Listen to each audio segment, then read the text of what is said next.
Thomas the tank engine has worked his branch line for many years and knows it very well.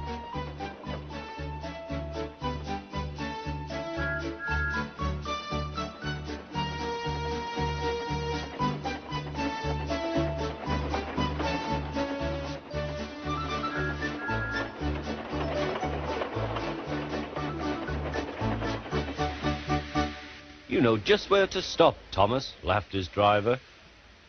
You could almost manage it without me. Thomas had become conceited. He didn't realize his driver was joking. Later, he boasted to the others. Driver says I don't need him now. Don't be so daft, snorted Percy. I'd never go without my driver, said Toby earnestly. I'd be frightened.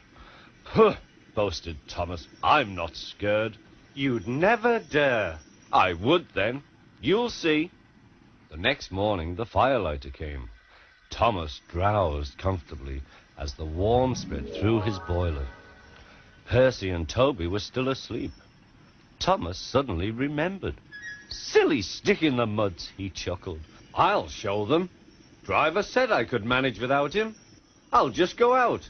Then I'll stop and wheesh. That'll make them jump. Thomas thought he was being clever. Really, he was only moving because a careless cleaner had meddled with his controls. He soon found his mistake.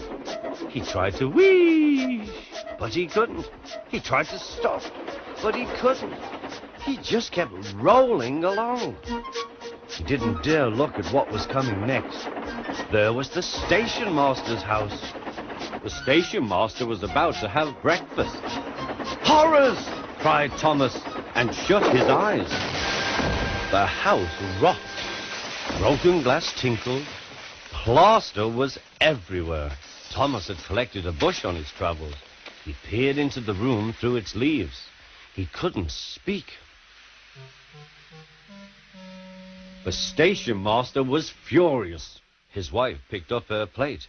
You miserable engine, she scolded. Just look what you've done to our breakfast. Now I shall have to cook some more. She banged the door. More plaster fell. This time it fell on Thomas. Thomas felt depressed. Workmen propped up the house with strong poles and laid rails through the garden. Meanwhile, Donald and Douglas arrived.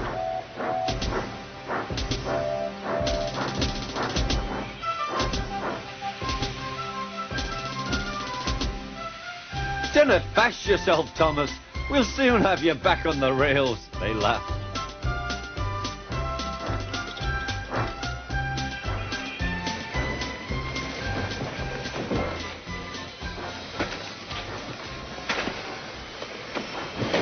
Donald and Douglas, puffing hard, managed to haul Thomas back to safety.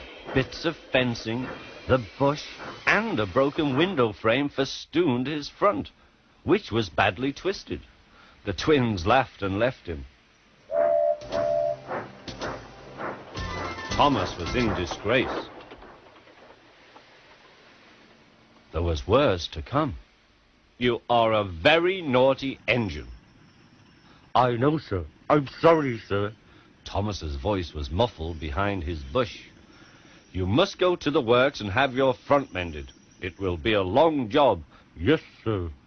Meanwhile, a diesel railcar will do your work. The diesel, sir? Thomas spluttered. Yes, Thomas. Diesels always stay in their sheds till they are wanted. Diesels never gallivant off to breakfast in Stationmasters' houses.